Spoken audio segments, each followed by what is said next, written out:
வணக்கம் பிள்ளைகள். வவுனியா தெற்கு வலயத்தால தரம் 10 மாணவர்களுக்கு 2026 நடைபெற்ற 2ஆம் தவணை கணித பாட பரீட்சை வினாத்தால் பார்த்து கொண்டிருக்கிறோம். அதுல நாங்க இப்ப பார்த்து கொண்டிருக்கிறது பகுதி 1. பகுதி 1 வந்து 2 மணித்தியால எக்ஸ்ட்ரா. அதுல 25 குறு வினாவும் அங்கால 5 ஸ்ட்ரக்சர் கேள்விகளும் இருக்கும். அந்த 25 கேள்விகள்ல நாங்க கடந்த வகுப்பு முதல் 15 கேள்விகளையும் பார்த்துனாங்க. சரியா? முதல் 15 கேள்வியும் பார்த்துனாங்க. கடந்த வகுப்புக்கு சமூகம் அளிக்காத பிள்ளைகள் அந்த ரெக்கார்டிங்கை தவறாம பார்த்துக்கொள்ளுங்க. கேள்விக்கு விடையை எழுதி போட்டு கேள்விக்கு விடையை நீங்க சுயமாக செய்து போட்டு அதுக்கு பிறகு அந்த ரெக்கார்டிங்கை பார்த்து உங்களுடைய விடைகளை திருத்திக் கொள்ளலாம். சரியா? ஓகே. இப்ப நாங்க 16வது கேள்வியில இருந்து ஆரம்பிக்க போறோம். அப்ப 16வது கேள்வி பாருங்க. இது ஒருங்கமை சமன்பாடுகள். என்ன?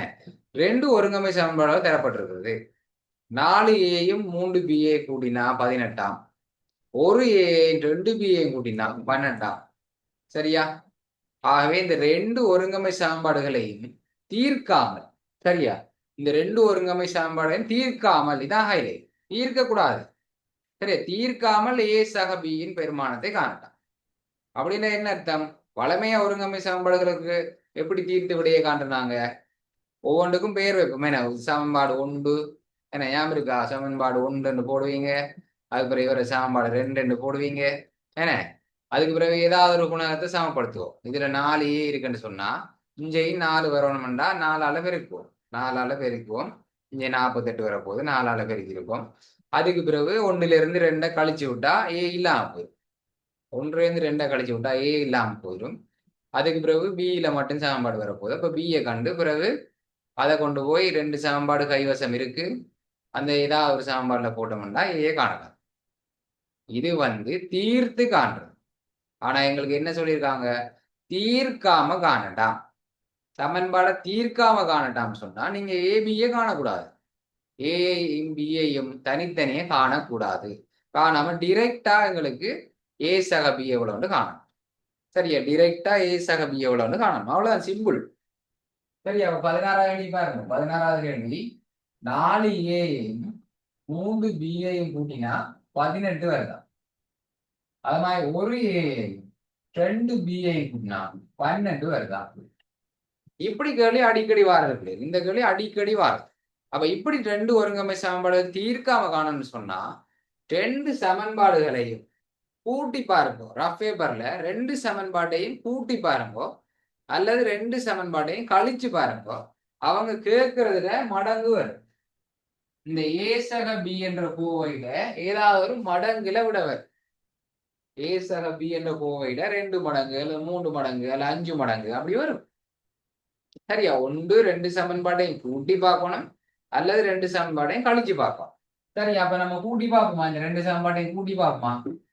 இந்த 2 சமன்பாட்டையும் கூட்டி பார்ப்போம். அப்ப 4a இருக்கு, இதுல 1a இருக்கு. அப்ப மொத்தம் எத்தனை a இருக்கு? கூட்டினா மொத்தம் எத்தனை வரும்? 5a. கூட்டினா 5a. நேர் 5a. நேர் இது நேர். அப்ப நேர்ல தான் வரும். இங்க 3b இருக்கு, இங்க 2b இருக்கு. அப்ப மொத்தம் எத்தனை b இருக்கு? கூட்டினா எத்தனை b வரப்போகுது? 5B. 5 5 மீ 5 முடிஞ்சு. அங்கால 18 இருக்கு, 12 இருக்கு. 18 12 கூட்டினா எத்தனை? 18 12 கூட்டினா 30. 30 வேலை முடிஞ்சு. எனக்கு கேள்வி வந்து ஏ சக பி தான் கேள்வி. ஏ சக பி தான் கேள்வி. ஆனா நான் கண்டுபிடிச்சிட்டேன் 5 ஏ சக 5 பியை கண்டுபிடிச்சிட்டேன். சரி, அப்ப இதுக்குள்ள இருந்து எப்படி ஏ சக பியை வெளியெடுக்கிறது? இதுல இருந்து எப்படி ஏ சக பியை வெளியெடுக்கிறது?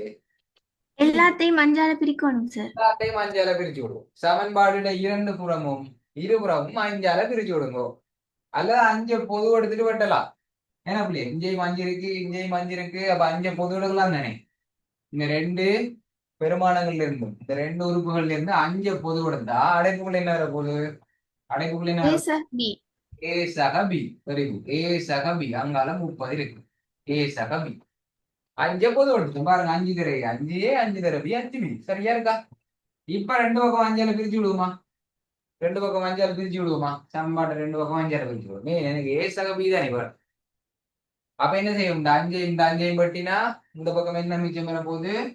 ஏ சக A பி. sub B. அங்கால 30 5ஆல பிரிச்சு எத்தனை? 30 5ஆல பிரிச்சா 6. 6. ஆகவே விட ஏ சக பி சமன் 6. ஓகே தானே? ஏ சக பி சமன் 6. இதுல கழிச்சு செய்ய இயலாது. இந்த கேள்வியை கழிச்சு செய்ய முடியாது. சரியா, இந்த கேள்வியில நீங்க கழிச்சீங்கன்னு சொன்னா 4A இருந்து ஒரு ஏ கழிச்சா 3A வரும். சரியா, 4A இருந்து ஒரு ஏ போனா 3A வரும். ஆனா 3Bல இருந்து 2B கழிச்சா ஒரு பி தான் வரும். அப்ப எப்படி வரப்போகுது? 4Aயும் என்ன ஒரு பியும் வந்துட போகுது. அப்ப இதுல இருந்து நாங்க எப்படி ஏ சக பிய காணலாம்? அப்ப இந்த கேள்வியை கூட்டி தான் செய்யணும். சரியா, நீங்க கூட்டியும் பாருங்க கழிச்சும் பாருங்க, ரெண்டுல ஏதாவது ஒன்றுதான் செட் ஆகும். அப்ப இந்த கேள்விக்கு கூட்டினா தான் சரியா வரும். சரியா, கழிச்சு செய்யற கேள்வி இன்னொரு இன்னொரு வகுப்புல பார்ப்போம், இன்னொரு மாடல் பேப்பர்ல பார்ப்போம். ஓகே தானே? இதுல ஏதாவது சந்தேகம் இருந்தா கேளுங்களா? சந்தேகம் இருந்தா கேளுங்க. அடுத்த கேள்விக்கு போமா? அடுத்த கேள்வியை பாருங்க.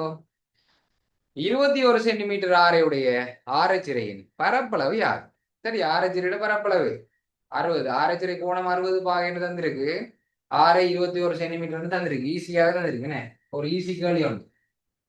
இடைக்குள்ள ஒரு ஈஸி கேள்வி இல்ல போடத்தானே வேணுமே. அப்ப இந்த கேள்வியை பாருங்க. 17வது கேள்வி. ஆரைச்சிறை கோணம் 60 பாகை, ஆரை 21 சென்டிமீட்டர். அப்ப ஆரைச்சிறையோட பரப்பளவு சாம்பாடு என்ன பிள்ளைகள்? ஆரைச்சிறையோட பரப்பளவு சாம்பாடு என்ன? 360 தீட்டா தர பையார் வர்க்கம். 160 மேல் தீட்டா தர பை ஆர் வர்க்கம். 360 மேல் தீட்டா 360 மேல் தீட்டா தர பை ஆர் வர்க்கம். அதுவே வில்லின் நீளம் என்று சொல்லி கேட்டிருந்தா இந்த சாம்பாடுல என்ன என்ன மாதிரி வந்திருக்கும்? இந்த வில்லின் 360 தீட்டா தர 2 பையார். தர 2 பையார். 360 மேல் தீட்டா தர 2 பையார். அது வில்லின் நீளத்துக்குரிய சாம்பாடு. ஆரச்சரியோட பரப்பளவுக்குரிய சாம்பாடு தீட்டா உங்கள் 360 தர பையார் வர்க்கம். முழு வட்டத்துக்கு பையார் வர்க்கம். அப்ப ஒரு குறிப்பிட்ட கோணத்தில் இருக்கிற ஒரு ஆராய்ச்சியோட பரப்பளவு கண்டுபிடிக்கணும்டா அதை 360 மேல் அந்த குறிப்பிட்ட கோணத்தால பெருக்கிறோம். அப்ப இதுல போடுவோம். ஏன்னா டீட்டாக்கு பதிலா 60 தெரியும் தானே? டீட்டாக்கு பதிலா 60 கீழே 360 தர பைக்கு பதிலா நாங்க என்ன போடுறாங்க? பைக்கு பதிலா 22.7. அங்கால ஆர் வர்க்கம். ஆர் வர்க்கம்னு சொன்னா ஆரை எத்தனை தரம் பெருக்கணும்? ஆரை எத்தனை தரம்? 2 தரம் எழுதி. சரியா? ஓ, இத அங்கால போயிட்டு சரியா 360 மேல் தீட்டா தர 22/7 தர 21 தர 21. ஓகேவா? 21 தர 21. சரியா? அப்ப இப்ப வெட்டுவோம். வெட்டக்கூடியதை வெட்டுவோம். பாருங்க, இந்த பூஜ்ஜியத்தையும் வெட்டலாம் தானே? பூஜ்ஜியத்தையும் வெட்டலாம். சரியா? வேற 6ஆல 36 வெட்டினா எத்தனை பிள்ளைகள்? 6ஆல 36 வெட்டினா எத்தனை பிள்ளை? 6ஆல 6 வெட்டி ஒரு முறை. 36 வெட்டினா எத்தனை முறை? 36 பிள்ளை 6 முறை இருக்கு. 36க்குள்ள 6 இருக்கு. அதே மாதிரி 7ஆல 21 வெட்டலாம் தானே? 7ஆல 21 7ஆல 7 வெட்டினா ஒரு முறை. 21க்குள்ள எத்தனை வேலை இருக்கு? 21 3. இனி இந்த 3ஆல 6 வெட்டலாம் என்ன? 3ஆல 6 வெட்டலாம். அப்ப 3ஆல 3 வெட்டினா ஒரு முறை. 6 வெட்டினா எத்தனை முறை? 3ஆல எத்தனை முறை? 2 முறை. 2 முறை. இனி 2ஆல இந்த 22 வெட்டலாமல்ல? கீழையும் மேலையும் வெட்டலாம். பகுதி என்னால தொகுதி என்ன, தொகுதி என்னால பகுதி என்ன வெட்டலாம். அப்ப 2ஆல இந்த 22 வெட்டுவோம். 2ஆல 2 வெட்டினா ஒரு முறை, 22 வெட்டினா 11 முறை. ஓகே, வெட்டி கொத்தி கலைச்சு போயிட்டார். சரியா? இதுல பாருங்க என்ன மிச்சம் இருக்கு. இதுல ஏதாவது மிச்சம் இருக்கா? இந்த பின்னத்துல ஏதாவது மிச்சம் இருக்கா? ஒன்றே கிலோ வெட்டி. இந்த பின்னத்துல 11 மட்டும் மிச்சம் இருக்குனே. இந்த பின்னத்துல 11. சரியா? அப்ப இந்த பின்னத்துல 11 மிச்சம் இருக்கு. 11 தர அங்கால 21 என்ன? மத்த எல்லாம் வெட்டிட்டோம். அப்ப 11 21 வெட்ட எத்தனை விட என்ன விட வந்தது? 11 231 சென்டிமீட்டர் வர்க்கம். Very good. 231 சென்டிமீட்டர் வர்க்கம். சென்டிமீட்டர் வர்க்கம். பரப்பளவு சொன்னா சென்டிமீட்டர் வர்க்கம். சுற்றளவு சொன்னா சென்டிமீட்டர். பரப்பளவு சென்டிமீட்டர் வர்க்கம். கனவளவு சென்டிமீட்டர் கனம். சரியா? கனவ இந்த அலகுகளை சரியா போடும். ஓகே அப்படின்னு. ஓகே, அப்ப அடுத்த கேள்வி போ. விளங்காட்டி கேளுங்களா? விளங்காட்டி கேளுங்க. அடுத்தது பாருங்க, 18வது கேள்வி. சரி, இது புத்தகத்தில் இருக்கிற அப்படியே வந்த கேள்வி என்ன? புத்தகத்தில் இருக்கிற ஒரு கேள்வியை தூக்கி அப்படியே போட்டிருக்காங்க. சரியா? இது அந்த பலவீன பயிற்சியில இருக்கு புத்தகத்துல. சரியா? ஓகே. அப்ப பாருங்க 18வது கேள்வியை பார்ப்போம். 18வது கேள்வி எக்ஸ் ஆக ஒன்றின் கீழ் எக்ஸ். எக்ஸ் ஆக ஒன்றின் கீழ் எக்ஸ் வந்து 5 என்று தரப்பட்டிருக்கு. எக்ஸ் ஆக ஒன்றின் கீழ் எக்ஸ். 18வது கேள்வி எக்ஸ் ஆக ஒன்றின் கீழ் எக்ஸ் வந்து 5 என்று தரப்பட்டிருக்கு. சரியா? எங்களுக்கு கேட்ட கேள்வி வந்து எக்ஸ் வர்க்கம் சக ஒன்றின் கீழ் எக்ஸ் வர்க்கம் அவனுக்குரிய விடையை காணலாம். அப்ப எக்ஸ் வர்க்கம் ஒன்றின் கீழ் எக்ஸ் வர்க்கம் இந்த பெருமானத்தை காணும். சரியா? ஒன்றின் கீழ் எக்ஸ் ஆக ஒன்றின் கீழ் எக்ஸ் தரப்பட்டிருக்கு. எக்ஸ் வர்க்கம் வரணும்னு சொன்னா இவரை வர்க்கப்படுத்தும். இங்கேயும் வர்க்கம் வந்திருக்கு எக்ஸ் வர்க்கம். அப்ப இந்த கோவையை முழுவதுமா நாங்க வர்க்கப்படுத்தணும். அப்ப வர்க்கப்படுத்தக்குள்ள சமன்பாட்டோட 2 பக்கமும் ஒரே வேலையை செய்வோம். தனி ஒரு சைட்டை மட்டும் வர்க்கப்படுத்த இயலாது. என்ன? சமன்பாட்டோட 2 பக்கமும் ஒரே வேலையை செய்வோம். அப்ப இங்காலையும் வர்க்கப்படுத்துவோம், இஞ்சாலையும் வர்க்கப்படுத்துவோம். சரியா? இவர் வரும் வரைக்கும் பார்ப்போம். ஒரு வருதான்னு பார்ப்போம். அப்ப முழுசா வர்க்கப்படுத்துவோம். எக்ஸ் ஆக ஒன்றின் கீழ் எக்ஸ் முழுவதின் வர்க்கம் சமன் 5 வர்க்கம். ஓகேவா? 2 பக்கமும் வர்க்கப்படுத்தியிருக்கேன். சரியா? அதுக்கு ஒரு ஞாபகப்படுத்தணும். எக்ஸ் ஆக y முழுவதின் வர்க்கம். இதை எப்படி நாங்க வர்க்கப்படுத்துறாங்க? முதல்ல முதலாம் உறுப்பை வர்க்கப்படுத்துவோம். சரி, இது வர்க்கப்படுத்தி எப்படி பிரிச்சு எழுதுவோம்? முதல்ல முதலாம் உறுப்பு வர்க்கப்படுத்துவோம். அப்ப முதலாம் உறுப்பு எக்ஸ்ண்டா எக்ஸ் வர்க்கம் என்று வரும். அடுத்ததா என்ன செய்வோம்? இந்த 2 உறுப்பையும் பெருக்கி போட்டு 2ஆல பெருக்குவோம். இந்த 2 உறுப்பையும் பெருக்கினா என்ன வரும்? எக்ஸையும் வையையும் பெருக்கினா என்ன விட வரும்? எக்ஸையும் வையையும் வரும். அதை 2ஆல பெருக்கினா 2x 2x. பிறகு 2ஆம் உறுப்பு வர்க்கப்படுத்துவோம். 2ஆம் உறுப்பு y, அப்ப y வர்க்கம். விளங்கினதா? முதல்ல முதலாம் உறுப்பு வர்க்கப்படுத்துவோம். சரியா? பிறகு இந்த 2ஐயும் பெருக்கி 2ஆல பெருக்குவோம். இந்த 2ஐயும் பெருக்கி 2ஆல பெருக்கும். பிறகு 2ஆம் உறுப்பு வர்க்கப்படுத்துவோம். இதுதான் வர்க்கப்படுத்தி விரிச்சு எழுதுற முறை. சரியா? சரியா? ஓகே. ஒரு இருஉறுப்பு கோவை எப்படி வர்க்கப்படுத்துறேன்னு இப்ப நான் சொல்லி தந்திருக்கேன். இப்ப இதை வர்க்கப்படுத்த போறோம் பாருங்க. சரியா? முதல்ல இவரை வர்க்கப்படுத்தும். இவரை வர்க்கப்படுத்தினா எக்ஸ் வர்க்கம் வந்துட்டு இவர் வந்துட்டாங்க. பிறகு என்ன செய்யறோம்? இந்த 2ஐயும் பெருக்கி 2ஆல பெருப்போம். இந்த 2ஐயும் பெருக்கி 2 ரஃபா செய்து பார்ப்போம். இந்த 2ஐயும் பெருக்கி 2 என்ன நடக்கும்? இந்த 2ஐயும் பெருக்கினா என்ன நடக்கும்? எக்ஸ் வெட்டுப்பட்டும் எல்லாம் வெட்டுப்பட்டும். பிறகு 2ஆல பெருக்கும். 2ஐயும் பெருக்கி 2ஆல பெருக்கணும். அப்ப 2ஐயும் பெருக்கினா 1 வரும். 1 தர 2 எத்தனை? 1 தர 2 2. சரியா? இந்த 2ஐயும் பெருக்கி 2ஆல பெருக்கிட்டா பிறகு இவரை வர்க்கப்படுத்தும். இவரை வர்க்கப்படுத்துவோம். என்ன? இவரை வர்க்கப்படுத்தினா என்ன நடக்கும்? 1 வர்க்கம் என்ன? இவ்வளவு முழுவதுக்கும் வர்க்கம் வரப்போகுது. முழுவதும் வர்க்கம். சரியா? இந்த உறுப்பை நாங்க வர்க்கப்படுத்தினா அப்ப முழுவதின் வர்க்கம் வந்து வரும். ஓகேவா? அங்கால 5 வர்க்கம் எவ்வளவு? 25. 25. சரி, 5 வர்க்கம் 25. ஓகே, 5 வர்க்கம் 25. ஓகேவா? இன்னும் அந்த பேட்டர்னுக்கு வரதுதான். சரி, எங்களுக்கு எக்ஸ் வர்க்கமும் 1 கீழ் எக்ஸ் வர்க்கமும் மட்டும்தான் இருக்கும். மற்றவர் அங்கால கொண்டுவோம். இந்த 2 கூட்டுப்படுது. அப்ப அங்கால ஒண்ணு என்ன செய்யும்? கழிப்படும். வர்க்கம் அப்படியே எழுதுவோம். இங்க பாருங்க, இதுல தனித்தனிய வர்க்கத்தை கொடுப்போமா?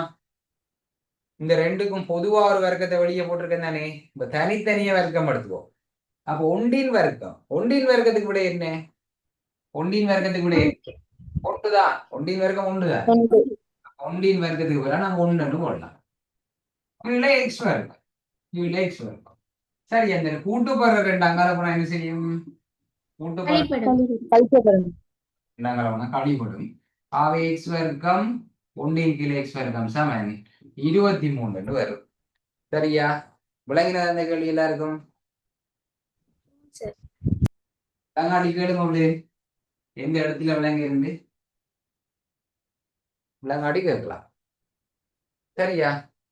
ஓகே, இது பாஸ் பேப்பர்ல வந்திருக்கு. இந்த கேள்வி ஓஎல் பாஸ் பேப்பர்ல இந்த கேள்வி வந்திருக்குதா? சரி, இதை பார்த்து ஐடியா எப்படி எடுத்தேன்டா? ஐடியா எப்படி எடுத்தோம்? இங்க வர்க்கம் வந்திருக்கு. அப்ப இங்க வர்க்கம் இல்லை. அப்ப 2 பக்கமும் முழுசா வர்க்கப்படுத்தினா இவர வர்க்கத்தை எடுத்துக்கலாம். அதான் ஐடியா. ஓகேவா? சரி, இப்ப அடுத்த வெளிக்கு போவோம், 19வது வெளிக்கு போவோம். 19வது வெளியே பாருங்க.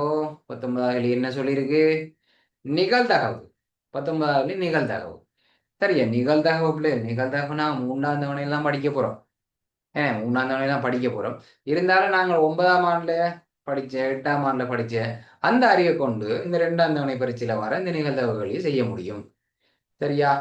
ஓகே. அப்ப 19வது கேள்வி வந்து, பக்கங்களில் 1 தொடக்கம் 6 வரைக்கும் இலக்கமிடப்பட்டுள்ள ஒரு கோடாத தாயக்கட்டையை, அது என்ன கோடாத தாயக்கட்டை? கோடாத தாயக்கட்டை என்ன? கோடாத தாயக்கட்டைன்னு சொன்னா ஒரு ஒழுங்கான தாயக்கட்டை. சரியா, அப்படி தேஞ்சு போன, உருண்டு போன, மடிஞ்சு போன, நெலிஞ்சு போன அப்படி இல்லாம ஒரு ஒழுங்கான தாயக்கட்டை. சரியா, எல்லா பேர்களுக்கும் சமமான சமதகவு இருக்கும். 1 வாரத்துக்கு எவ்வளவு சான்ஸ் இருக்கோ அதே அளவு சான்ஸ் 2 வாரத்துக்கும் இருக்கும், 3 வாரத்துக்கும் இருக்கும், 4, 5, 6 எல்லாத்துக்கும் சேம் ஈக்குவல் சான்ஸ் இருக்கும், சமதகவுடைய பேரு. அதைத்தான் நாங்க ஒழுங்கான தாயக்கட்டை என்றதை கோடாத தாயக்கட்டைன்னு சொல்லுவோம். அப்ப ஒரு தாயக்கட்டையை உருட்டும் போது 2இன் மடங்குகள் கிடைப்பதற்குரிய நிகழ்தகவு. சரியா, 2இன் மடங்குகள் கிடைக்கிறதுக்குரிய நிகழ்தகவு. பாருங்க, 2இன் மடங்குகள் கிடைக்கிற நிகழ்ச்சியை நான் ஒரு ஏ என்று வைக்கிறேனே. சரியா, அந்த அந்த நிகழ்ச்சியில இருக்க மூலகங்களை சொல்லுங்க பார்ப்போம்.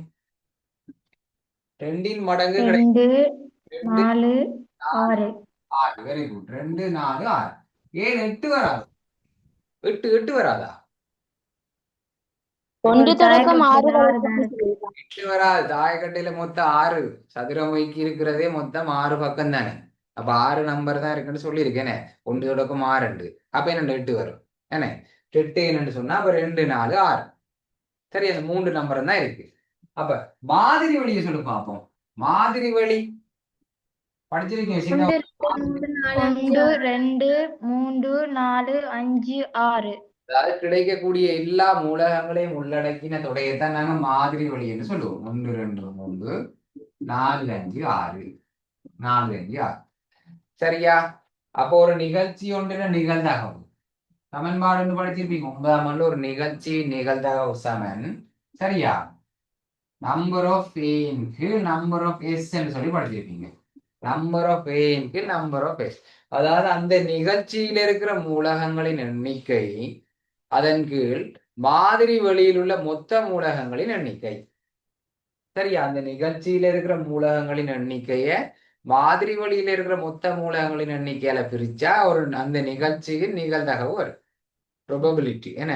நிகழ்தகவுன்னு சொன்னா என்ன? ப்ரொபபிலிட்டி. அப்போ பி ஆஃப் ஏ சமன் நம்பர் ஆஃப் ஏங்கு நம்பர் ஆஃப் எஸ். நிகழ்தகவோட ஒரு மிக முக்கியமான ஒரு சமன்பாடு. 11ஆம் ஆண்டு வரைக்கும் எங்களுக்கு இந்த சமன்பாடு தேவை. சரியா, அப்ப நம்பர் ஆஃப் ஏ எவ்வளவு? எத்தனை மூலகங்கள் இருக்கு இதுக்குள்ள? எத்தனை மூலகங்கள் இருக்கு? 3 மூலகங்கள் இருந்தா நம்பர் ஆஃப் ஏ எவ்வளவு? 3. நம்பர் ஆஃப் எஸ் எவ்வளவு? இந்த மாதிரி வழியில இருக்க மொத்தம் 6. 6. 6 6 மேல் 3. சரியா, விட வந்து 6 மேல் 3. சுருக்கியும் கொடுங்களேன் என்ன?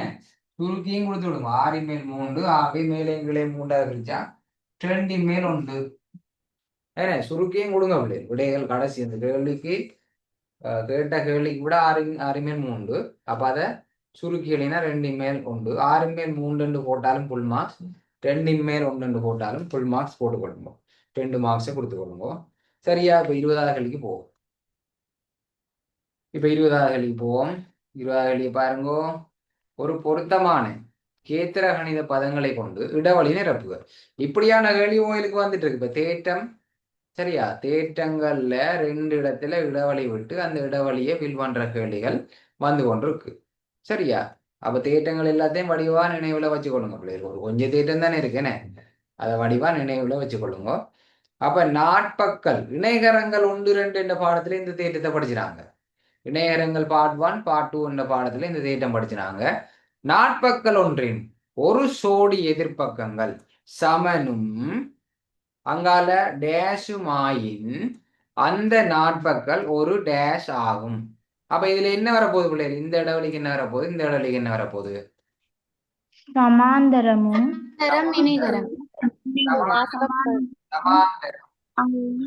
சமாந்தரம் என்ன அது சமாந்தரமாயின் அந்த நாற்பகல் ஒரு என்ன இணைகரமாகும் ஒரு இணைகரமாகும் வெரி குட் அப்ப நாட்பக்கல் இணைகரமாகறதுக்குரிய நிபந்தனைகள் படிச்சினாங்க இணைகரங்கள் பார்ட் 2 என்ற பாடத்துல நாட்பக்கல் ஒன்றை எப்படி இணைகரம் என்று காட்டலாம் என்று சொல்லி ஒரு 4 நிபந்தனைகள் 4 தேற்றங்கள் படிச்சினாங்க அதுல அடிக்கடி நாங்க யூஸ் பண்ற தேற்றம் இவர்தான் ஒரு சோடி எதிர்ப்பக்கங்கள் சமணன் சமாந்திரமாயின் அந்த நாட்பக்கல் ஒரு இணைகரம் ஆகும் சரி அப்ப ரெண்டும் சரியா இருந்தா 2 மார்க்ஸ் போட்டுக்கணும் ரெண்டும் சரியா இருந்தா 2 மார்க்ஸ் ஒன்று சரியா இருந்தா 1 மார்க்ஸ் ஓகேவா அடுத்தது வீதம் வீதம் என்று பாடத்துல படிச்சினாங்க வீதம் என்ற ஒரு பாடத்துல வீதம் சமன் என்ன சமன்பாடு கதி சமன் என்ன சமன்பாடு பிள்ளைகள் கதிக்கு என்ன சமன்பாடு கதி சமன் வீதம் வீதம் வீதம் சமன் கனவளவின் நேரம் கனவளவுங்கள் நேரம் அங்க தூரத்தின்கள் நேரம் இங்க கனவளவுங்கள் நேரம் அப்பாரு 21வது கேள்வி என்ன சொல்லப்பட்டிருக்கு நிமிடம் ஒன்றுக்கு 150 லிட்டர் எனும் சீரான வீதத்தில் வீதம் தரப்பட்டிருக்கு சரியா இந்த கேள்வியில வீதம் தரப்பட்டிருக்கு ஒரு நிமிடத்துக்கு 150 லிட்டர் என்ற சீரான வீதத்துல நீர் பாயும் குழாய் ஒன்றினூடாக வெறுமையான தாங்கி ஒன்றை முற்றாக நிரப்புவதற்கு 30 நிமிடங்கள் எடுத்தது சரியா இதுவும் நிமிடத்திலே தந்திருக்காங்க சரியா வீதமும் நிமிடம் லிட்டர் பர் நிமிடம் என்ன லிட்டர் பர் மினிட்ல தந்திருக்காங்க இங்க நேரத்தையும் மினிட்லயே தந்திருக்காங்க அப்ப நாங்க இங்க ஒரு அலகு மாற்றமும் செய்ய தேவையில்லை கேள்வி தாங்கியின் கொள்ளளவை காண்க அவ்வளவுதான் சிம்பிள் கேள்வி உண்டு சரியா சிம்பிள் கேள்வி ஒன்று கேட்டிருக்காங்க அப்ப எங்களுக்கு தெரியும் சமன்பாடு வீதம் சமன் கனவளவின் கீழ் வீதம் சமன் கனவளவின் கீழ் நேரம் கனவளவின் கீழ் நேரம் சரியா அப்ப இங்க வீதம் தந்திருக்காங்கல்ல எவ்வளவு தந்திருக்காங்க நிமிடத்துக்கு 150 லிட்டர் சரியா நிமிடத்துக்கு 150 லிட்டர்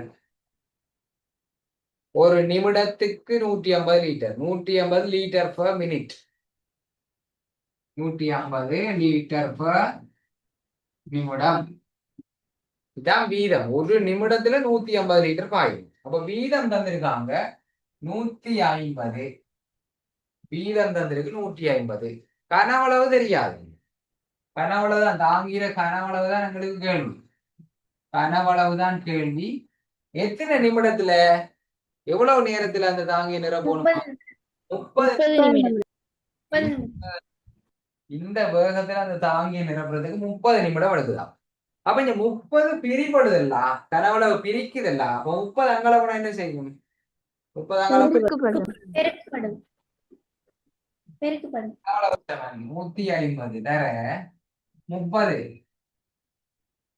பாருங்க 15 3ஆல பிரிக்கினா 45 இங்கே ஒரு சைவர் இங்க ஒரு சைவர் 4500 அழகு சொல்லுங்க ஆகும் அழகு என்ன லிட்டர் கனவளவு தானே கனவளவுன்னு சொன்னா என்ன லிட்டர் மட்டும் சரியா லிட்டர் மட்டும் இங்க பாருங்க 150 litre per minute 150 litre per minute அங்கால 30 மினிட் 30 மினிட் அப்ப மினிட்டும் பட்டு ஆகவே கனவளவு கலவு லிட்டர் இப்ப விளங்கினதா லிட்டர் பர் மினிட்னு சொன்னாலும் விளங்கிச்சா விட லிட்டர் சரியா ஓகே பிளேட் ஓகே இப்ப அடுத்த கேள்விக்கு போ அடுத்த கேள்வி பாருங்க 22வது கேள்வி பாருங்க 22 சரியா 22வது கேள்வி என்ன வட்டாரை தரவுகளை வகை குறித்தல் சரியா தரவுகளை வகை குறித்தல்ல பெருமானம் தந்துட்டு கோணம் காண்ற ஒரு கேள்வி அத மாதிரி கோணத்தை தந்துட்டு பெருமானத்தை காண்றது ஒரு கேள்வி 2 டைப் கேள்வி இருக்கு இங்க எங்களுக்கு பெருமானங்கள் தரப்பட்டிருக்கு மொத்த மாணவர்கள்ட்ட பெருமானம் தரப்பட்டிருக்கு அதுல ஒரு குறிப்பிட்ட மாணவர்கள் எண்ணிக்கையில பெருமானம் தந்திருக்கு அப்ப அந்த குறிப்பிட்ட எண்ணிக்கையான மாணவர்களுடைய கோணத்தை காணணுமா சரியா அப்ப பாப்போமா அந்த கேள்வி இருக்கா என்ன சொல்லியிருக்கு ஒரு பாடசாலையில் தரம் 10ல் 240 மாணவர்கள் உள்ளனராம் அப்ப மொத்தமா 240 மாணவர்கள் படிக்கிறாங்க அவர்களில் 80 மாணவர்கள் சித்திர பாடத்தை கல்வி கற்கின்றனர். சித்திர பாடத்தை கற்கின்றனர் எனின் சித்திர பாடத்தை கற்கும் மாணவர்களின் ஆராய்ச்சிறை கோணம் யார்? சரியா, இது பாடமாக்கி செய்யறது இந்த கேள்வி. சரியா, விளங்கி செய்வாங்க ஒரு பின்னம். சித்திர பாட மாணவர்களை மொத்த மாணவர்களின் பின்னமாக தருக என்று சொல்லி கேட்டா என்ன எழுதுவீங்க? சித்திர பாடம் படிக்கிற மாணவர்களை மொத்த பின்னமாக தருகன்னு கேட்டா என்ன எழுதுவீங்க? 240 மேல் 80. மாணவர்கள் 240, அவங்கள சித்திர பாடம் படிக்கிறாங்க 80 பேர். இதுதான் மொத்த மாணவர்கள்ல சித்திர பாடம் படிக்கிறவங்கள்ட பின்னம். இப்ப சதவீதமாக தருகன்னு சொன்னா என்ன செய்வீங்க? பின்னமாக கேட்காம சதவீதமாக என்ன 200. 200 சதவீதம் 200 100ஆல பெருக்குவோம். சரியா, 100க்கு எவ்வளவு சொல்றது 100ஆல பெருக்கிறோம் சதவீதம். ஆனா வட்ட வரைவுண்டா மொத்தமா எவ்வளவு கோணம் இருக்கும்? 360. 360ல சித்திர பாடம் எத்தனை பாகை? அவ்வளவுதான் விஷயம். சரியா, இங்க பாருங்க 240 மொத்தம் பேர்ல 80 பேர் சித்திரம் படிக்கிறார்களா இருந்தா 360 பாகை மொத்த கோணத்துல சித்திரம் எவ்வளவா இருக்கும்? இப்படி சொல்லி சொல்லி எழுதுங்க, பாடமாக்காதீங்க. கீழே மொத்த பெருமானம் போடணும், இதுல மொத்த கோணம் போடணும், இப்படி எல்லாம் பாடமாக்குறீங்க. 240 பேர் மொத்த பேர், அதுல 80 பேர் சித்திரம். அப்ப 360 மொத்த கோணம், அதுல எத்தனை கோணம்? சித்திரத்துல கோணம் இருக்கு. அப்ப வெட்டுவோமா? வெட்டுவோம். இந்த சைவரையும் வெட்டுவோம். 8ஆல 24 வட்டினா எத்தனை முறை? 3 முறை. 8ஆல 8 வட்டினா ஒரு முறை, 24 வட்டினா 3 முறை. இனி 360 3ஆல பிரிச்சா எத்தனை? 120. 120 பாகை. சரியா, 120 பாகை. விளங்கினதா? சரியா, இப்படி கேட்கலாம். கோணத்தை தந்துட்டு ஆக்கள் எண்ணிக்கை கேட்கலாம். உதாரணத்துக்கு படத்துல ஒரு படம் ஒண்ணு தந்துட்டு, சரியா, சித்திரம் சங்கீதம் நடனம், சரியா, இதை மட்டும் தந்துட்டு 120 பாகை 120 பாகை சித்திரம் வந்து தராங்க. 120 பாகை சித்திரம். சரியா, 360 பாகையில 120 பாகை சித்திரம். அப்ப மொத்த மாணவர்கள் 240 பேர்னு சொல்றாங்க. அப்ப சித்திரம் கல்வி கேட்கிற மாணவர்கள் இன்னைக்கு எப்படி காணுவீங்க? சொல்லுங்க பாப்போம். இப்ப கேள்வியை மாத்தி சொல்றேன். 360 பாகையில 120 பாகை பேர் சித்திரம் படிக்கிறாங்கன்னு சொல்லியிருக்கு. மொத்த மாணவர்கள் 240 பேர்ல சித்திரம் எத்தனை பேர் படிக்கிறாங்க? எப்படி? தர 240. தர 240 தரம் 240. ஒளியும் யாரு மெசேஜ் போட்டிருக்கீங்களா? 21 கொள்ளளவு. ஓகே, அது சரி தம்பி, அது சரி. அந்த கேள்வி அது சரி. ஓகேவா? சரி, தர 240 வரும் தானே, தர 240.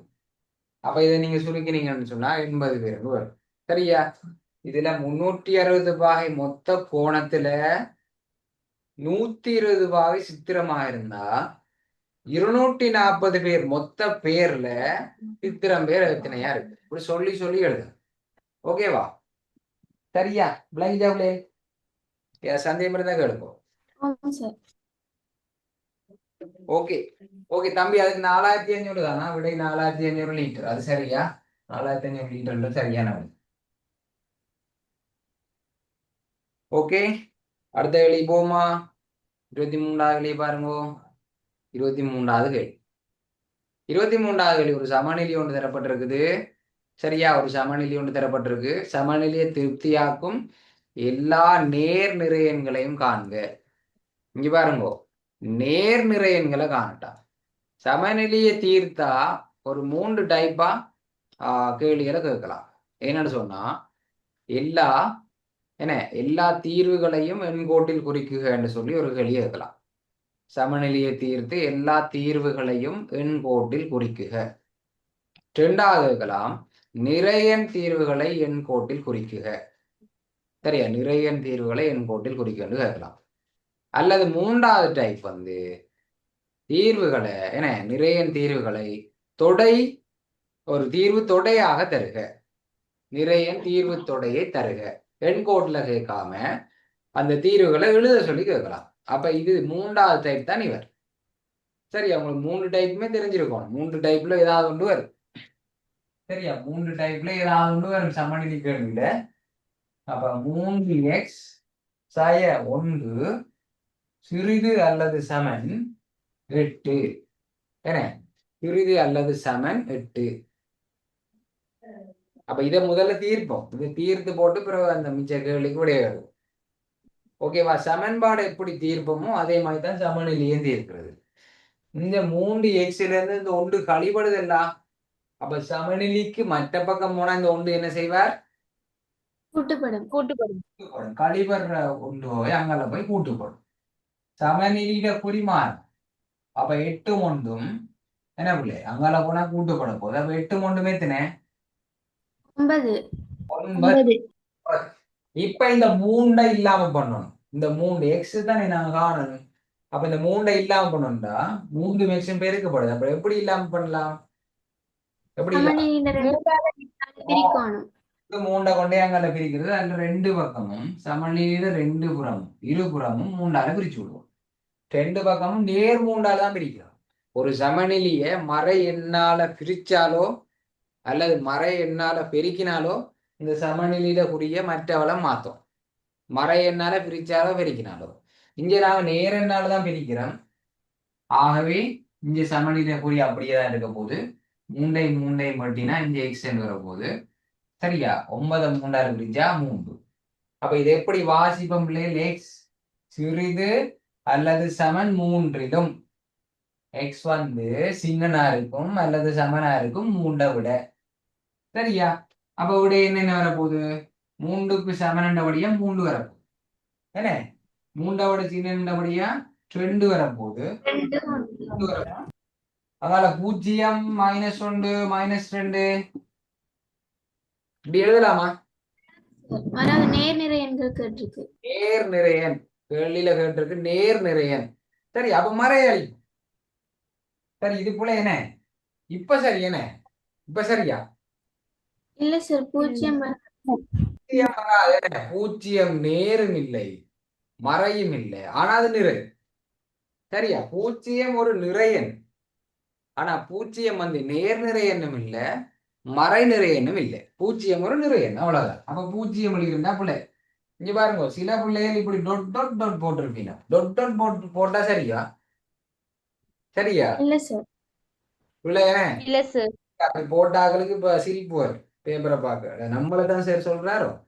ஏன்னா டொட் டொட் போட்டா என்ன அர்த்தம்? அங்கால போகுது, அப்படி தொடர்ந்து போகுது. 3 2 1 டொட் டொட் டொட்னா அங்கால தொடர்ந்து போயிட்டு இருக்குன்னு அர்த்தம். அப்படி போடலாம். எங்களுக்கு சொல்லியிருக்கேன் கேள்வியில தெளிவா சொல்லியிருக்கு. நேர் நிறைய மட்டும்தான் எழுதணும். அப்ப இந்த டொட் டொட் போடக்கூடாது. ஆகவே விடை வந்து 3 2 1. அப்ப இங்க வரைக்கும் தீர்த்ததுக்கு எக்ஸ் சிறிது அல்ல சமன் 3 எடுத்ததுக்கு ஒரு மார்க்ஸ், இந்த விடைக்கு ஒரு மார்க்ஸ். சரியா, இது கொண்டு மொத்தமா 2 கொடுத்து கொள்ளுங்க பிள்ளைகள். சரியா பிள்ளைகள்? அப்ப எண்கோட்ல குறிக்க சொல்லி வரலாம் எல்லா தீர்வுகளையும். சரியா, எல்லா தீர்வுகளையும் எண்கோட்டில் குறிக்குக. எல்லா தீர்வுகளையும் எண்கோட்ல குறிக்கன்னு சொன்னா 3 விட சின்னன்னு சொன்னா எங்களுக்கு 2.99 வரப்போகுது. 2.99 3 விட சின்னம் தானே. ஏன்னா அப்ப எல்லாத்தையும் எப்படி குறிக்கிறது? எண்கோட்ல குறிக்கிறேன்டா நாங்க இதுல 3 2 1 என்ன 0 ஆக பெருசாக தேவை உளம்போது 0 அங்கால -1. அப்ப நாங்க இதுல 3ல ஒரு ரவுண்ட் ஒன்று போடுவோம். 3ல ஒரு ரவுண்ட் ஒன்று போடுவோம். அந்த ரவுண்ட நிலத்துவம். ஏன் நிலத்துவம் தெரியுமா? இங்க சமன் 3க்கும் சமன். 3க்கு சமன் இல்லாட்டி என்ன செய்வோம்?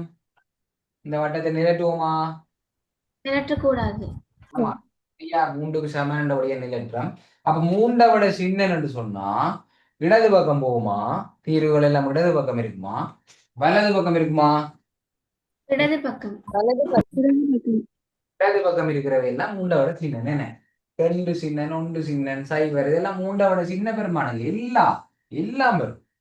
அப்ப 3ஐ விட சின்னனா இருக்க எல்லாமே வரும். அப்ப இந்த பக்கம் போகும். இதான் எல்லா தீர்வுகளையும் எண்கோட்ல குறிக்க சொன்னான். நிறைய தீர்வுகளை எண்கோட்ல குறிக்க சொன்னான்.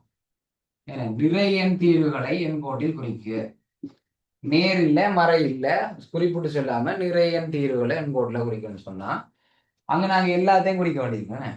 3 சரியா, 3 அங்கால 2 1 சைபர் சைவம் அப்படியே குறிச்சு கொண்டு போயிடாது. இப்படி இஞ்சால அம்புக்குறியை காட்டி விட்டா சரி. நிறைய தீர்வுகளை எண்கோட்டில் குறிக்க. நேர் நிறைய தீர்வுகளை எண்கோட்டில் குறிக்க சொன்னா நேர் நிறைய தீர்வுகளை எண்கோட்டில் குறிக்க சொன்னா 3 2 1. சரியா? அப்ப எல்லா டைப்களையும் பாருங்க. ஓகேவா?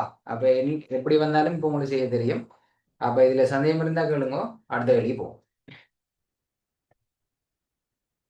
சரியா? அடுத்த கேள்வி எழுவாய் மாற்றம் சூத்திரங்கள். உங்களுக்கு கடைசி பாடம் என்ன?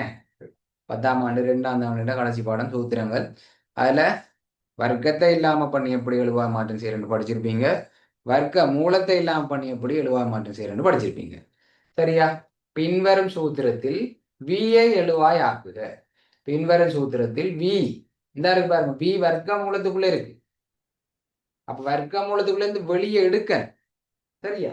வர்க்க மூலத்துக்குள்ள இருந்து வர வெளியா இருக்கு. ஓகேவா? அப்ப என்ன சமன்பாடு தரப்பட்டிருக்கு? ஆர் சமன் வர்க்க மூலம் 3v கீழ் πh 3v கீழ் πh தரப்பட்டிருக்கு. ஓகேவா? அதுல வி எழுவாய் மாற்றம் சேர்த்தா வி வி வி வர்க்க மூலத்துக்குள்ள இருக்கு. அதாவது இந்த சமன்பாட்டுல இறுதியில வி சமன் என்று வரும். இந்த கேள்வியில இறுதியில வி சமன் என்று வரும். அப்ப இந்த வர்க்க மூலத்துக்குள்ள இருக்கிற வி எப்படி வெளியால் எடுக்கிறது? வர்க்க மூலத்தை இல்லாம பண்ணணும். எப்படி வர்க்க மூலத்தை இல்லாம பண்ணலாம்? ரெண்டு பக்கம் என்ன செய்யணும்? வர்க்கப்படுத்தணும். வர்க்கத்தை இல்லாம பண்றதுக்கு வர்க்க மூலம் எடுப்போம். வர்க்க மூலத்தை இல்லாம பண்றதுக்கு வர்க்கப்படுத்துவோம். சரி, அப்ப இருபுறமும் வர்க்கிக்குக.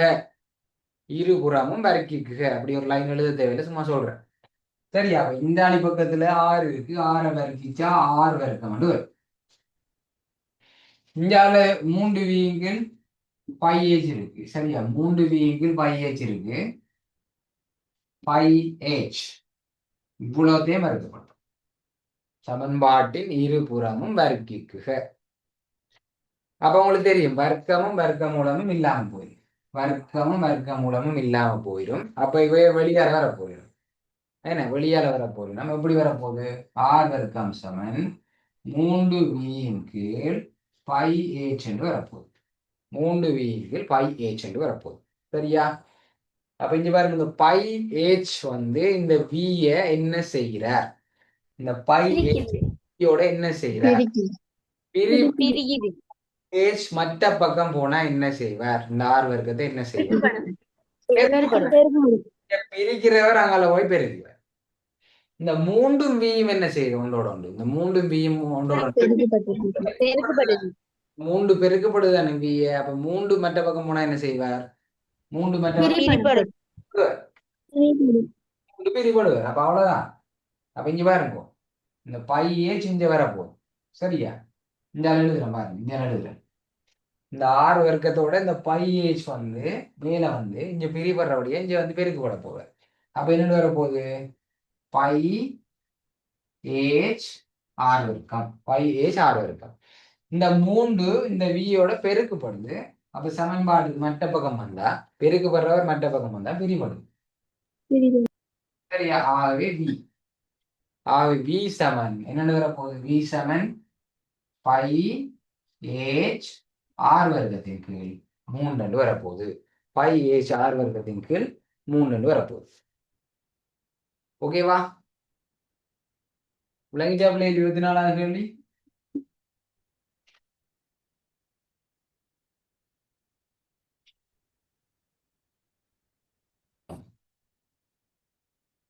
சரி பிள்ளைகள், ஓகே ஓகே. அப்ப 25வது கேள்வி பாருங்க. 25வது கேள்வி வழக்கம் போல அடிப்படை ஒழுக்குகள். அடிப்படை ஒழுக்குகள் 9ஆம் ஆண்டுல படிச்சிருப்பீங்க. அடிப்படை ஒழுக்குகள் 4. சரியா? அப்ப அதுல ஏதாவது ரெண்ட கீரை சொல்லி ஒரு கேள்வி வரும். ஏதாவது ரெண்ட கீரை சொல்லி போட்டு அந்த ரெண்டும் ஒன்றோட ஒன்று சந்திக்கிற அந்த ரெண்டு ஒழுக்குகளும் ஒன்றோடு ஒன்று சந்திக்கிற புள்ளிய ஏதாவது ஒரு பெயர் வைக்க சொல்லுவாங்க. ஒரு பி என பெயரிடுக, ஒரு எக்ஸ் என பெயரிடுக. இதுதான் 25வது கேள்வி. ஒவ்வொரு முறை ஓஎல்லையும் இதுதான் 25வது கேள்வியா பெரும்பாலும் வரும். பெரும்பாலும் 25வது. இப்போ உதாரணத்துக்கு சயின்ஸ் பாடத்துல 25வது எம்சிக்யூ என்ன வரும்னு உங்களுக்கு தெரியாது. வரலாறு பாடத்துல என்ன 25வது எம்சிக்யூ வரும்னு தெரியாது. ஆனா கணித பாடத்துல 25வது கேள்வியா பெரும்பாலும். அடிப்படை ஒழுக்குகள் 9ஆம் ஆண்டுல படிச்ச 4 அடிப்படை ஒழுக்குகள்: வட்டம், செங்குத்து இருசமபுராக்கி, சமாந்தரம், கோண இருசமபுராக்கி. இந்த 4ல ஏதாவது ரெண்ட கீறுறது, அந்த ரெண்டும் ஒன்றோட ஒன்று சந்திக்கிற புள்ளிய பேர் வைக்கிறது. அவ்வளவுதான், சிம்பிள். சரி அப்படி இந்த கேள்வியை நான் ஒரு இதுக்கு முதல் செய்த பேப்பர்ல கன நேரம் எடுத்து விளங்கப்படுத்தி இருக்கிறேன். அப்ப அந்த அந்த வகுப்புல கலந்து கொள்ளாத பிள்ளைகள் அந்த பேப்பர் அந்த ரெக்கார்டிங் எல்லாம் உங்கள்கிட்ட இருக்கு, உங்களோட குரூப்ல போட்டிருக்கு. அப்போ அதை இருக்கா 25வது கேள்வி எடுத்து பாருங்க. இதை நான் ஒரு குறிப்பிட்ட அளவு நேரம் செலவிட்டு அதை விளங்கப்படுத்தியிருக்கேன். இப்போ கொஞ்சம் ஃபாஸ்டா போவோம். சரியா? ஓகே. அப்ப உருவில் ஏகாமபி ஆகிய புள்ளிகள் இருந்து சமதூரத்தில் செய்யும் புள்ளியினோடு வரைக என்னடா அது ஒன்றே ஒன்று தந்துட்டாங்கன்னு. சரியா? இங்க பாருங்க, ஒன்றே ஒன்று தந்துட்டாங்க. ஒரே ஒரு ஒழுக்கம் மட்டும்தான் கீறப்புறம். ஏகாமபி ஆகிய புள்ளிகளிலிருந்து சம தூரத்தில் அசையும் புள்ளியினொடுக்கே வரைக. அப்ப ரெண்டு புள்ளிகளிலிருந்து, ரெண்டு நிலைத்த புள்ளிகளிலிருந்து சம தூரத்தில் அசையும் புள்ளியினொடுக்கு என்ன புள்ளி? ரெண்டு சமக்கூராக்கி. செங்குத்திரு சமக்கூராக்கி. செங்குத்திரு சமூராக்கி. இங்க பாருங்க, வேகமா சொல்லுங்க அப்போ. ஒரு புள்ளி என்ன பி என்ற புள்ளியிலிருந்து 3 சென்டிமீட்டர் தூரத்தில், அதாவது ஒரு நிலைத்த புள்ளியிலிருந்து மாறா தூரத்தில் அசைகிற புள்ளியின் ஒழுக்குன்னு சொன்னா என்ன செய்வீங்க? வட்டம். Very good. அதாவது இப்படித்தான் உதாரண கேள்வி. பி என்ற புள்ளியிலிருந்து 3 சென்டிமீட்டர்ண்டா பி என்றது ஒரு புள்ளி 3 சென்டிமீட்டர் மாறா தூரம். அப்ப வட்டம் கீற சொல்றாங்க. அடுத்த ரெண்டு நிலைத்த புள்ளி, ஒரு புள்ளி முடிஞ்சு என்ன, ஒரு புள்ளி முடிஞ்சு அடுத்த ரெண்டு புள்ளி, ரெண்டு நிலைத்த புள்ளிகளில் இருந்து சம தூரத்தில் அசையும் புள்ளியினோடுக்கே வரைக என்ன கீறுவீங்க? செங்குத்திரு சமக்கூராக்கி. Very good. செங்குத்திர் சமூராக்கி. அதாவது எப்படி கேட்கலாம்? ஏ கமா பி ஆகிய புள்ளிகளில் இருந்து சம தூரத்தில் அசையும் புள்ளியினோடுக்கே வரைக. அப்போ உங்களுக்கு விளங்கிடும், ஏ கமா பி ரெண்டு புள்ளியை பத்தி காய்க்கிறாங்க. அதே நேரம் சம தூரத்தில் சொல்லிருக்காங்க. அப்ப செங்குத்து இரு சமூராக்கி தருவோம். ஓகேவா? ஒரு புள்ளி, ரெண்டு புள்ளி, அடுத்த ஒரு கோடு. ஒரு கோட்டிலிருந்து, ஒரு கோட்டிலிருந்து சம தூரத்தில், சாரி, ஒரு கோட்டிலிருந்து மாறாத தூரத்தில், ஒரு கோட்டிலிருந்து மாறாத தூரத்தில் அசையும் புள்ளினொடுக்கே வரைக என்ன கீறுவீங்க? சமாந்தரம். சமாந்தரம். ஆனா அந்த கோட்டுக்கு மேலேயும் கீறலாம், ஏன்னா அந்த கோட்டுக்கு மேலேயும் கீறலாம், இந்த கோட்டுக்கு கீழேயும் கீறலாம். ஒரு கோட்டிலிருந்து மாறாத தூரம். மாறாத தூரம் என்ன? ஒரு குறிப்பிட்ட அளவான தூரம். உதாரணத்துக்கு ஏபி. இது ஏ காமா பி, ரெண்டுக்கும் வித்தியாசம் விடணும். ஏ காமா பி என்ற ரெண்டு புள்ளி, ஏபி என்ற ஒரு கோடு, கமா இல்ல. ஏபி என்ற ஒரு கோட்டிலிருந்து 3 சென்டிமீட்டர் தூரத்தில் அசையும் புள்ளியினொழுக்கே வரைக ரெண்டு சொன்னா உடனே கிளிக் ஆகணுமா? ஒரு கோட்டை பத்தி காய்க்கிறாங்க. 3 சென்டிமீட்டர்ன்றது மாறாத தூரம். அப்போ ஒரு கோடு மாறா தூரம் சமாந்தரம். அடுத்து என்ன? ஒரு புள்ளி, ரெண்டு புள்ளி, ஒரு கோடு. அடுத்து என்ன? கோண இருகூராக்கி. கோடு. விடையே சொல்லியாச்சு, நான் கேள்வியே கேட்கல. ரெண்டு கோடு என்ன? ரெண்டு ஒன்றே ஒன்று இடைவெற்ற ரெண்டு கோடுகளில் இருந்து, ஒன்றே ஒன்று இடைவெற்ற ரெண்டு கோடுகளில் இருந்து சம தூரத்தில் அசையும் புள்ளியினொடுக்கே வரைக என்ன கிருவோம்? என்ன கிருவோம்? இப்ப உடைய சொல்லலாம். இப்ப கேள்வியை கேட்டுட்டேன். கோண இரு சமக்கூராக்கி. Very good. கோண இரு சமூராக்கி. அதாவது எப்படி கேட்கலாம்? AB comma BC, AB comma BC, AB comma BC ஆகிய ரெண்டு மதில்கள் இருந்து, சரி, ரெண்டு ஏபி காமா பிசி என்ற ரெண்டு மதில்கள் இருந்து சம தூரத்துல அசைகிற புள்ளியினொடுக்கே வரைக. சொன்னா அப்ப 2 கோடு சம தூரத்துல அசைற புள்ளி ஒழுக்கம்னு சொன்னா கோண இருசமராக்கி. அதை எப்படி கீறுன்றதை நான் ஏற்கனவே விளங்கப்படுத்தியிருந்தேன். சரி, அதை நாங்க அமைப்புகள் பாடம் படிக்கக்குள்ள திரும்பவும் இருக்கா ஃபுல்லா ஞாபகப்படுத்துறேன். ஓகே, இப்ப எங்களுக்கு இதுல எந்த கேள்வி வந்திருக்கு? இந்த 4 ஒழுக்குல எந்த ஒழுக்கு கேட்டிருக்காங்க? செங்குத்து இருசமக்கூறாக்கி. செங்குத்து இருசமராக்கி. ஏன்னா 2 புள்ளிகள் இல்ல, ஏன்னா 2 புள்ளியை பத்தி காய்ச்சிருக்காங்க பாருங்க. ஏ கமா பி. ஏபி இல்ல, ஏ கமா பி. ரெண்டுலயும் வித்தியாசம். ஏ கமா பி என்று சொன்னா 2 புள்ளி. ஏ பி என்று சொல்லியிருந்தாங்கன்னா மாறி ஏபி ஆகிய புள்ளிகள் இருந்து மாறா தூரத்துல சில புள்ளிகள் கொண்டு சொல்லி கேட்டிருந்தா இதுல நாங்க சமாந்தரம் எழுதியிருப்போம். ஓகேவா? அப்ப ஏ காமா பியில இருந்து சரியா சமதூரத்துல செய்யற புள்ளிகள் சொன்னா ஏ காமா பிக்கு செங்குத்திரு சமராக்கி வரும். சரியா? செங்குத்திரு சமராக்கி எப்படி கீறுறது? இந்த 2 புள்ளிகள்லையும் இருந்து எங்களோட வட்டவாரி கூர் கவராயத்துல கூர் முனைய வந்து ஒரு புள்ளியில வச்சு சரியா மேல ஒரு வில் வரைவோம். அதே புள்ளியிலிருந்து அதே அளவுல கீழே ஒரு வில் வரைவோம். சரியா? அதுக்கு பிறகு திரும்ப அந்த அளவை மாத்தாம பி என்ற புள்ளியில கவராயத்தின் கூர் முனைய வச்சுட்டு பென்சிலால மேல ஒரு வில் வரைவோம், கீழே ஒரு வில் வரைவோம். ஏன் மேலையும் கீழையும் கீறோம்னு சொன்னா ஒரு நேர்கோடுங்கிறதுக்கு குறைந்தபட்சம் 2 புள்ளிகள் வேணும். ஏன்னா ஒரு நேர்கோடுங்கிறதுக்கு குறைந்தபட்சம் 2 புள்ளிகள் இருந்தா தானே கீறலாம். 2 புள்ளிகளுக்குள்ள நேர்கோடு கீறனா இப்படித்தான் கீறலாம், இப்படி மட்டும்தான் கீறலாம். அதே ஒரே ஒரு புள்ளின்னு சொன்னா இப்படி கீறதா இல்லை இப்படி கீறதா இல்லை இப்படி கீறதா? சரியா? ஏன்னா அப்ப 2 புள்ளிகள் இருந்தா தான் ஒரு நேர்கோட கீறலாம். அப்ப மேல ஒரு புள்ளி தேவை, கீழே ஒரு புள்ளி தேவை. அவை ரெண்டையும் உருவாக்கிட்டோம். ஏன்னா ரெண்டையும் உருவாக்கிட்டோம். அந்த ரெண்டையும் முனைச்சு விட்டீங்கன்னு சொன்னா இவர்தான் இந்த கோட்டுட செங்குத்து இரு சமகுராக்கி என்று சொன்னா என்ன? செங்குத்தாகவும் இந்த கோட்டை வெட்டிட்டு போகும். அதே நேரம் இந்த ஏபி என்ற கோட்டை 2 சம துண்டுகளாக பிரிக்கும். சரியா? 2 சம துண்டுகளாக பிரிக்கும். 2 சம துண்டுகளாக பிரிக்கும். சரியா? விளங்கினதா இந்த கேள்வி? சரியா? அப்ப இப்ப இந்த கேள்வியை இன்னும் கொஞ்சம் டெவலப் பண்ணியா? இந்த கேள்வியை இன்னும் கொஞ்சம் டெவலப் பண்றேன். அதோட சரியா இந்த கேள்வியோட இன்னொன்று தான் இந்த இதை போட்டு விடுவோம். சரியா? ஏ கமா பி ஆகிய புள்ளிகளிலிருந்து சம தூரத்திலும் சரியா ஏ கமா பி ஆகிய புள்ளிகளில் இருந்து சம தூரத்திலும் அது கூடியவளுக்கு கேட்டான். அதே மாதிரி ஏபி கமா பிசி ஆகிய கோடுகளில் இருந்து சம தூரத்திலும் சரியா ஏபி கமா பிசி ஆகிய கோடுகளிலிருந்து சம தூரத்திலும் அசையும் புள்ளியின் ஒழுக்கை பி என பெயரிடுக. பி என பெயரிடுக. இந்த ரெண்டு ஒழுக்குகளும் சந்திக்கும் புள்ளிய பி என பெயரிடுக. அப்ப சொல்லுங்க, அப்ப ஏபி கமா பிசி ஆகிய புள்ளியிலிருந்து சம தூரத்தில் அசைற புள்ளியில் ஒழுக்குன்னு சொன்னா என்ன தீரணும்? கோண இருகுறாக்கி. கோண இருசமக்கூறாக்கி. ரெண்டு கோடுகள் சொன்னா கோண சமாந்திரமா? யார் சொல்லு சமாந்திரம்? அது ஒரு கோட்டுக்கு தான் சமாந்திரம். ஒரு கோட்டுல இருந்து மாறா தூரம், ஒரு கோடு மாறா தூரம், ஒரு கோடு மாறா தூரம், ஒரு கோடு மாறா தூரம் சமாந்திரம்.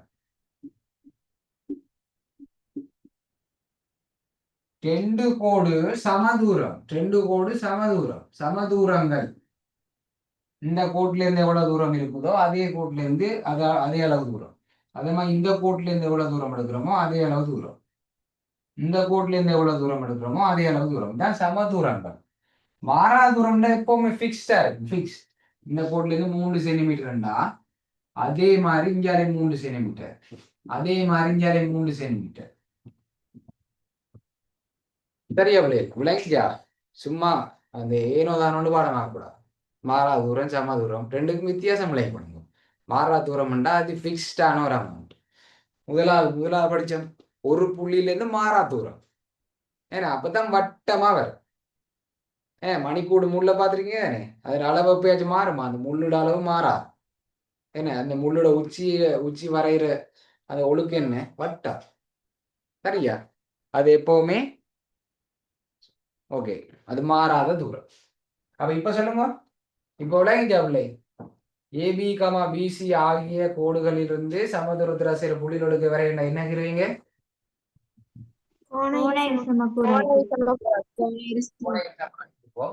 அப்ப ஏபி கமா பிசி இந்த ரெண்டு கோடுகள்ல இருந்து, ஏபி கமா பிசி என்ற ரெண்டு கோடுகள்ல இருந்து சமதூரத்தில் செய்யற புள்ளிகளுக்கு வரைன்னு சொன்னா சரியா? கோண இருசமராக்கி தீரணும். அப்ப கோண இருசமராக்கி எப்படி தீர்றது? இந்த புள்ளிட்ட சரி, அந்த ரெண்டும் இடைவற்ற புள்ளி, இவர்தான் அந்த ரெண்டும் இடைவற்ற புள்ளி, அந்த ரெண்டு கோடுகளும் இடைவற்ற புள்ளி வரும். சரியா? அப்ப அந்த புள்ளியில எங்கட கவராயத்தில கூர்முனையை வச்சுக்கொண்டு பென்சிலால ஒரு வில்லொண்ட வரையும். சரியா? பெண் இப்படி வராது, வடிவா வரும். என்ன எப்படி வரையும்? ஒரு வில்லொண்டு வரையும். சரியா? அது பாருங்க, இந்த இடத்துலயும் இந்த இடத்துலயும் வெட்டுப்பட்டிருக்கலாம், இந்த ரெண்டு இடத்துலயும் வெட்டுப்பட்டிருக்கு தானே. அப்ப இந்த புள்ளியில இருந்து சரியா ஒரு வில், சரியா, பிறகு இந்த புள்ளியில கவராயத்தில கூர்முனையை வச்சு இன்னொரு வில்ல வரையும். இங்க பாருங்க, ஒரே ஒரு தரம் தான் உருவாக்கியிருக்கோம், இங்க ரெண்டு தரம் உருவாக்கலாம், இங்க ஒரு தரம் தான் உருவாக்கணும். ஏன்னு சொன்னா ஆல்ரெடி அதேதான், ஒரு நேர் கோடுகிறதுக்கு ரெண்டு புள்ளிகள் வேணும். ஆல்ரெடி இந்த ஒரு புள்ளி இருக்குதானே. அப்ப இன்னொரு புள்ளி உருவாக்கினா காணும், கீழே வெட்ட தேவையில்லை. சரியா? மேல வெட்டினா காணும், கீழே வெட்ட தேவையில்லை. அப்ப இந்த புள்ளியையும் இந்த புள்ளியையும் இணைச்சா சரியா நேர் கோடு மாய்க்கிறோம்மா. இப்படி எல்லாம் வராது, அடிமட்ட தலைக்கு தான் நேர வருமே. அப்ப இந்த ரெண்டும் சந்திக்கிற புள்ளி எங்க இருக்கு? இதா? இல்ல சார், இதுவா? இல்ல. இதுவா? ஆம் சார். இந்த புள்ளிய பி என பேரிடுது. அவ்வளவுதான். இப்படித்தான் பிள்ளைகள் அந்த ஃபைனல் எக்ஸாம் கேள்வி வரும். ஓகே, அப்ப இந்த கேள்வியில இது விட இல்லை. இந்த கேள்விக்கு நீங்க செங்குத்து இருசமராக்கி மட்டும் கீறினா போதும், 2 மார்க் இலகுவா வந்திருக்கேன். அப்ப நாங்கள் அந்த 25 கேள்வியை வெற்றிகரமாக நிறைவு செய்துட்டோம். அப்போ ஒவ்வொரு கேள்விக்கும் 2 புள்ளிகள் படி 50க்கு எத்தனை போடுங்க பிள்ளைகள். 50க்கு எத்தனை போட்டு எனக்கு மெசேஜ்ல போடுங்க. 50க்கு இதுல ஏதாவது சந்தேகங்கள் இருந்தால் கேட்கலாம். தொடர்ச்சியா நாங்க மிகுதி பகுதிகளையும் தொடர்ந்து பார்க்க இருக்கிறோம்.